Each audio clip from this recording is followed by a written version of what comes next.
In American history, there are few stories quite like Warren G. Harding's. We're talking about a massive, dramatic gap between a perfectly curated public image and the total chaos operating just behind the scenes. Today, we're unpacking the meteoric rise and sudden, shocking fall of a man who reached the Oval Office by projecting exactly what a war-weary nation wanted, only to have his legacy defined by absolute betrayal. Now, right off the bat, his political opponents totally knew he wasn't exactly a master intellectual.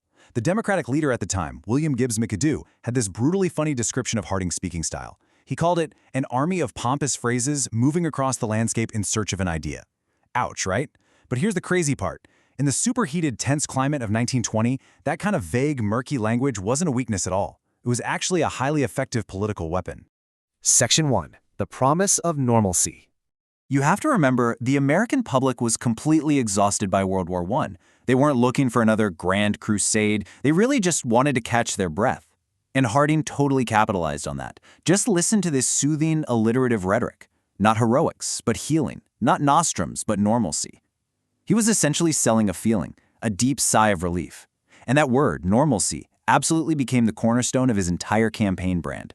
And his whole strategy of just being comfortably vague, it worked perfectly for the biggest hot-button issue of the election, the League of Nations.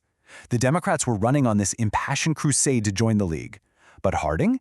He kept his stance completely mysterious.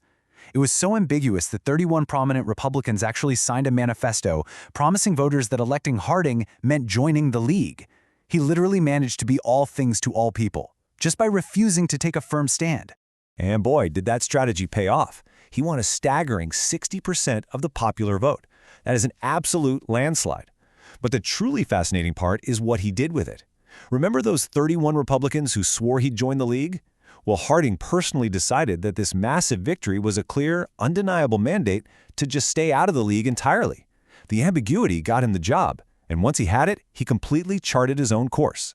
Which brings us to Section 2, looking like a president.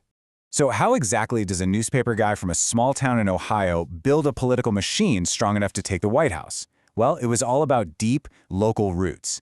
He ran the Marion Daily Star, he was a church trustee, he was heavily involved in his community. So when it came time to run for president, he didn't do some frantic, exhausting national tour. He ran a front porch campaign. He literally let the voters come to his house, proving to everyone that he was just a grounded, relatable, everyday guy. If we map it out, his rise to power was incredibly fast and super calculated. It was fueled by sheer party loyalty, a genuinely great speaking voice, and a total willingness to let the political bosses call the shots behind the scenes.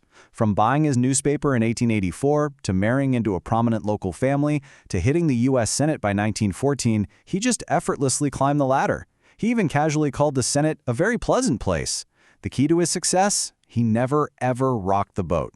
In fact, when the 1920 Republican convention was totally deadlocked, the party bosses desperately needed a safe compromise candidate, and Harding's Ohio crony, Harry Daugherty, hit the nail on the head as to why they picked him. He said he looked like a president. Think about that. He was basically Central Casting's ideal visual for an American leader. The facade was absolutely flawless. Moving on to Section 3, a facade of prosperity. Once he was actually in office, they didn't waste any time. It wasn't all just about looking the part. His administration immediately pushed through bills that completely reshaped the post-war economy. We're talking eliminating wartime controls, slashing taxes, setting up a formal federal budget system, bringing back high protective tariffs, and imposing strict limits on immigration. It was a massive, highly coordinated blitz to reverse the wartime footing. And the press absolutely loved it. By 1923, the post-war slump seemed to be fading away, and newspapers were praising him as this wise statesman who was totally delivering on his campaign promise of less government in business and more business in government. It looked like a total triumph. The nation was chilling out, the economy was booming, and Harding looked like the steady hand at the wheel. The facade was completely holding up. But here's where things take a dark turn.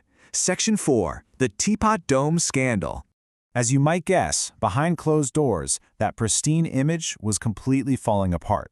While Harding was out there projecting calm, the political cronies he brought with him to Washington were busy cashing in. The big one was the Teapot Dome scandal. His Secretary of the Interior, Albert Bacon Fall, started secretly leasing out federal oil reserves. This wasn't just some minor administrative oopsie. It was a massive, secretive giveaway of public wealth. When it finally leaked, Congress had to step right in and force Harding to cancel the leases. This is the moment the overly trusting figurehead realizes he's been played. Harding starts getting word that the very friends he put into power are using their offices purely to line their own pockets. He wasn't necessarily the mastermind of the corruption, but he left the vault wide open for the robbers. You can really feel the sheer panic and heartbreak in his own words when reality set in. He famously complained, "My friends, they're the ones that keep me walking the floors nights." It's just such a raw, vulnerable admission from a sitting president. The soothing normalcy he promised the whole country, yeah, that was completely gone from his own life, replaced by this agonizing, personal betrayal. Section 5. The Final Western Tour.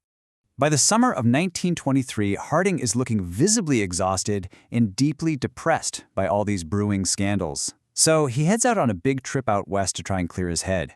But the walls are definitely closing in. During the trip, he pulls his Secretary of Commerce, Herbert Hoover, aside and asks him this incredibly desperate, tense question. If you knew of a great scandal in our administration, would you, for the good of the country and the party, expose it publicly, or would you bury it? I mean, wow. That is the sound of a completely paralyzed leader. It's the ultimate political nightmare, right? Ethical transparency versus sheer political survival. Hoover, who was known for his rigid moral compass, told him straight up, publish it and clean house. But Harding hesitated. He was absolutely terrified of the severe political repercussions. He was totally trapped between doing what was right and protecting this perfect facade he'd spent his entire life building. But here's the ultimate twist. He never actually had to make that choice. In August 1923, while still on that trip in San Francisco, Harding suffered a fatal cardiovascular event, likely a massive heart attack. He passed away suddenly, right before the dark clouds of Teapot Dome and all the other corruption really broke over the nation. He never had to face the music. Which leaves us with this incredible historical what-if. How would history have judged Warren G. Harding if he had lived to actually face the massive public fallout of Teapot Dome? Would he have taken Hoover's advice, cleaned house, and somehow salvaged his reputation? Or would he have been completely destroyed by the very political machine that created him? It's a pretty stark reminder that there is a massive difference between just looking like a leader and actually surviving the brutal realities of leadership. So what do you think he would have done?